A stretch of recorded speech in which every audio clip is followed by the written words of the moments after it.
വശങ്ങളുള്ള ജനങ്ങൾ ദയവായി സഹകരിക്കണമെന്ന് അഭ്യർത്ഥിക്കുന്നു. സുൽത്താൻ ബത്തേരി നമ്പിക്കൊല്ലി നെന്മേനിക്കുന്ന് വയലിൽ ഇന്ന് രാവിലെ കാട്ടാന ഇറങ്ങിയതാണ് ഈ വീഡിയോയിൽ കാണുന്നത്.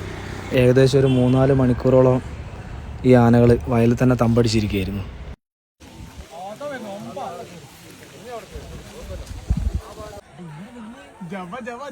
ഇല്ല, ആന ചെവി വട്ടം പിടിക്കടാ, അങ്ങോട്ട് കയറില്ലടാ.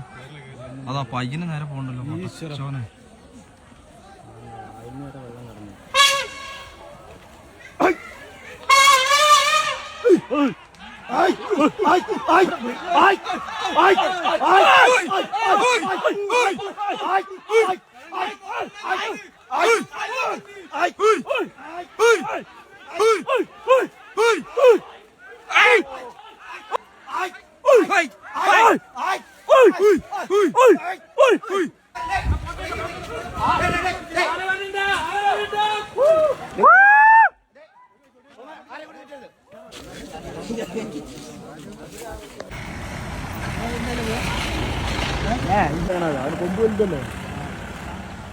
കാട്ടിലേക്ക് കയറ്റിവിടുന്നതിന് സഹായിച്ച എല്ലാവിധ നാട്ടുകാർക്കും പോലീസ് ഉദ്യോഗസ്ഥർക്കും നല്ലവരായ കൃഷിക്കാർക്കും വനം വകുപ്പിന്റെ പേരിൽ നന്ദി രേഖപ്പെടുത്തിക്കൊള്ളും.